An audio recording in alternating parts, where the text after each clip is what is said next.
Welcome to this week's Raw Recap.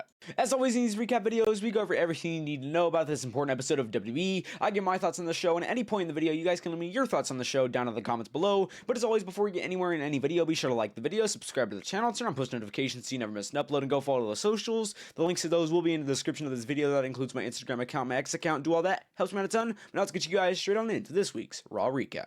Alright, so we kicked off the show with Adam Pearce, and he comes out and says pretty much welcome to Monday Night Raw, but that's really all he gets to say before we see the Vision come out, obviously that being Paul Heyman, Bronson Reed, and Braun Breaker, no Seth Rollins, because then we understand from Adam Pearce that yes, Seth Rollins is injured. He just underwent surgery this weekend, I believe that's what he said, and then obviously then he says that he does have to declare Seth Rollins as stripped of the World Heavyweight title, and then he asked Braun Breaker to hand over the title because Braun Breaker came out with the World Heavyweight title around his shoulder, and he asked Braun Breaker to hand it over. It takes a few seconds, takes a few minutes for Braun Breaker to finally give it over, but he doesn't even give it over to him. He doesn't give it over to Adam Pearce. He gives it to Paul Heyman first, for Paul Heyman to then give to Adam Pearce.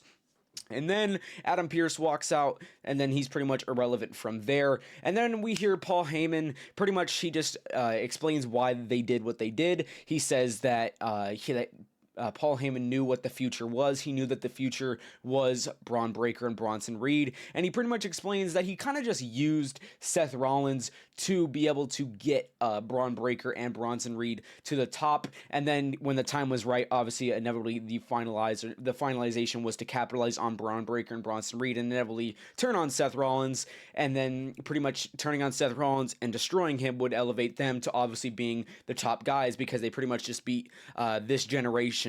Pretty much, Mr. WrestleMania, and that being Seth Rollins. So pretty much that's what he explains the whole goal was. That's why they did what they did. And if we're considering from a promo perspective, I think this promo was very freaking good in my opinion. And as far as an opening segment, I think it was also very good. I feel like maybe we could have seen a little bit more, but I mean, even then, this promo was already very freaking good. So you don't want to overdo it. And I think they did just the right amount that they needed to. So overall, I think this is a very solid opener. It explained a lot, and overall, very solid opener here tonight. Alright, now we jumped into the Judgment Day of Finn Balor and JD McDonough, who defended their tag team titles against AJ Styles and Dragon Lee, and man, I am so hyped about the outcome of this match, which we are going to get into in a few moments here. But overall, if we're looking at this entire match, this was a very freaking awesome match, man. Just great moves all around, great star power, great chemistry between all four of these guys, man. This was just overall a very freaking awesome tag match to see, and inevitably, man, we would see it looked like for a second the Judgment Day were about to retain, but then Dragon Lee would be able to intercept, and then inevitably we would see AJ Styles, man, he hits the Styles Clash, my gosh, I'm blanking, and then he rolls up Finn Balor, hits that 1, 2, and gets that 3, and we got new freaking tag champs, baby. Let's fucking go, dude.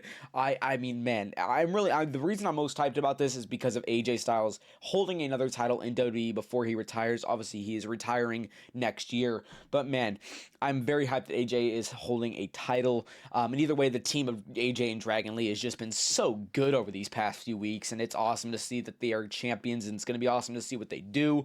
The only thing I really want to put out there is hopefully they do not just hopefully these guys actually defend weekly, or at least I'm just hoping that they at least defend, man, because we've seen what happens in this division with these titles. It's really not good, man, but hopefully that doesn't happen with these two, because if it does, man, that is just a sad way for AJ to potentially go out, man. I mean, this could be the last title he holds in WWE, which I don't want to say that because I really want AJ to hold another singles title, but I don't know if that's just going to happen. But if we're just summing up this match, man, this match was overall a very freaking awesome match, and inevitably, like I said, AJ Styles and Dragon Lee are your new tag team champions. Alright, and now we jumped into Dominic Mysterio versus Rusev, and obviously this was a Intercontinental title match, and it was really nothing different than what we've seen, even just last week, man. It was actually relatively similar to last week with Dominic versus Penta, and in this match, we inevitably see Dominic Mysterio cheat. He goes outside the ring, grabs the title. He doesn't end up obviously using that, but he inevitably gets his hands back on the bell hammer that obviously the people people use to ring the bell after matches. He sneaks that in his boot. He tries to go for a 619 on Rusev. That inevitably does not work, which was good. But then, even though that didn't work out, we still inevitably saw when the referee took away the bell hammer, and when he wasn't looking, Dominic comes up and gives Rusev a low blow. Kicks him right in the freaking nuts. And then we see that Dominic Mysterio frog splash. 1, 2, 3. The match is over. Dominic Mysterio gets out of there. And then we see Penta come out. Actually, he was already out when Dominic Mysterio was going over to the bell hammer or to the title. That's when we actually saw Penta. But Penta, he just came in and just delivered a tornado DDT to Rusev. So, I mean, really, there was nothing new from this week to last week, if you ask me. There's really not much to talk about. We still have our new champ. We still have the same champ in Dominic Mysterio, which I'm fine with. I don't really mind that, but it gets to a point where it's like, you really, like, if we're just going to continue to have Dominic Mysterio cheat, I guess fine, but really try to change it up every week, man. I mean, this week just felt relatively similar to the last week, which I get they can't obviously change all the time, but I mean, it gets to a point, man, where it just becomes either drop the title off Dominic or find something new, because this cheating with Dominic Mysterio in the matches, it gets to a point where it's like, okay, yeah, this is interesting, but then it also gets to that point where it's like, okay, it's just really repetitive, and that's exactly what this week felt like, in my opinion. So that's really my only thoughts here, and inevitably we did see Dominic Mysterio win this one. Alright, man, and now we jumped into Becky Lynch versus Maxine Dupree for the Women's Intercontinental Championship, and just like 2 freaking weeks ago, man, this match was just an absolute freaking banger, man. It was exactly what it needed to be. It was another match that helped elevate Maxine Dupree, and this one, and I think, helped elevate her a lot more because of Becky's actions in this match. So we got to a point where Becky, we see that side of her where it's like, okay, she starts to think, I got to get out of this match. I don't know if I can win. She starts to have doubt. She's like, oh, maybe tonight isn't my night. And that's kind of what you want her. That's kind of the side of Becky that you really want to show here in a match like this against a star like Maxine Dupree. And then from that, she inevitably goes out, grabs the title. And then when she grabbed that title, I was like, okay, so they're trying to show Becky in that sense of like, okay, I don't know if I can beat Maxine Dupree, and that's like I said, that's exactly what you want with a lower talent like Maxine Dupree, or just a lower star that you're trying to elevate. That's exactly what you want to do. So she grabs that title, she proceeds to walk out, and then Becky tries to hit Maxine with the title. It fails the first time, but then inevitably she does hit her. She does connect with that belt. That causes a DQ, and then we just see a little post-match attack on Maxine Dupree. And then, I mean, it was really weird because I really thought AJ Lee was returning here. And I don't know why AJ Lee did not return here. I'm really confused on that. I feel like this was the right time for AJ Lee to come out. And if they keep delaying it, it's going to kind of get to that point where it's like, okay, what are we doing here? Because I think this was the perfect time to have AJ Lee freaking return here. You have Becky continue to be this bully towards Maxine, but then you have AJ Lee maybe come out to help her. I thought that's what maybe WWE was building for. But I feel like this kind of missed out just a little bit in the sense that AJ Lee didn't return. I feel like I don't know if you want to say we needed, but it would have definitely helped if we had AJ Lee return tonight. I think it would have been really freaking awesome to see her return. Obviously, I'm assuming AJ Lee is going to return at some point, but I just feel like it has to be relatively soon, or else it's just going to continue to be dragged out for too long.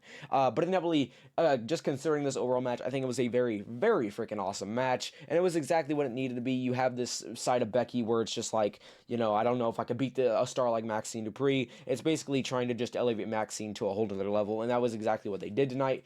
So overall, like I said, Becky does win by DQ, and overall was a very awesome freaking match. Alright, and next up we jumped into Stephanie Vaquer versus Roxanne Perez, and this was a great freaking in-ring match, man. I think these women had great chemistry. There was great star power showcased throughout this match. So overall, I think this was a very, very freaking solid match in my opinion. Inevitably, though, we would see Stephanie Vaquer win, and then as you would most likely expect, the Judgment Day of, like I said, Raquel and Roxanne, they did launch a post-match attack on Stephanie, and then we did get a surprise return from, you would say, yeah, from Nikki Bella. It was a bit interesting. I was not expecting her to see her come out here tonight, but she did. I was a bit surprised by that. So Nikki Bella comes comes out, and then inevitably her, Nikki Bella, and Stephanie Foucault do stand tall over the Judgment Day. So I was originally thinking that for Saturday night's main event, which is literally not this Saturday, but the next Saturday, that I was literally thinking that we were probably going to get Stephanie versus Roxanne for the Women's World title. But now I think it could possibly just turn into Stephanie and Nikki Bella versus Raquel Rodriguez and Roxanne Perez, which I'm fine with, because I'm assuming after that is when they'll probably do Stephanie versus Roxanne, and they'll do that, and then they'll play out that whole feud. But I think that I now think that is what they're going to do at Saturday night's main event, which, like I said, I'm perfectly fine with. But going back to this overall match, I do think it was a solid match, and like I said, inevitably Stephanie Foucault did pick up the win here.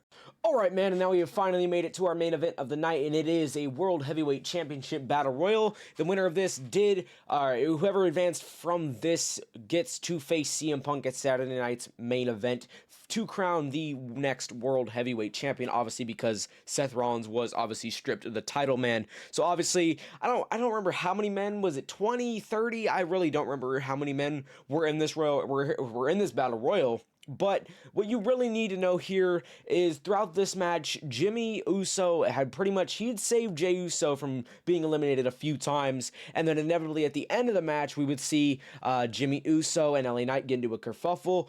All right, and then they were both on the verge of being eliminated, and then finally Jey Uso came in and eliminated them both. That left just Jey and Dominic Mysterio. Dominic tries to go for the 619, but then Jey Uso just freaking picks up Dominic and just launches his ass right over the top rope. And your winner is main event, Yeet Jey freaking Uso, man. So this was a very freaking cool battle royal in my opinion. I think Jey Uso versus CM Punk is going to be a great Saturday night's main event match to crown the next World Heavyweight Champion. But what is also even more interesting is going to be what Jimmy Uso has to say next week about Jey Uso's actions on Raw. Is he going to be happy? Is he going to be sad? Is he going to be angry? How is he going to feel? And we're going to find out hopefully next week. But man, at Saturday night's main event, CM Punk versus Jey Uso, no doubt in my mind is it going to be a good freaking match, man. Can't wait to see who wins that one. Does CM Punk get gold, or does Jey Uso get his gold back, man? It's going to be interesting. I don't really know who's going to win it, man, but holy, what a great freaking main event, and what a great battle royal. And this battle royal has really left us with a lot of great questions, in my opinion. All right, everybody, well, that does conclude this week's Raw recap. And as just looking at this overall episode of Raw, I do think it was a good episode of Raw, man. But as always, be sure to leave me your thoughts down in the comments below. But as always, before you get out of here, be sure to like the video, subscribe to the channel, turn on post notifications so you never miss an upload, and go follow the socials. The links to those will be in the description of this video. That includes my Instagram account, my X account. Do all that, helps me out a ton, and I'll catch y'all boys in the next one. Peace.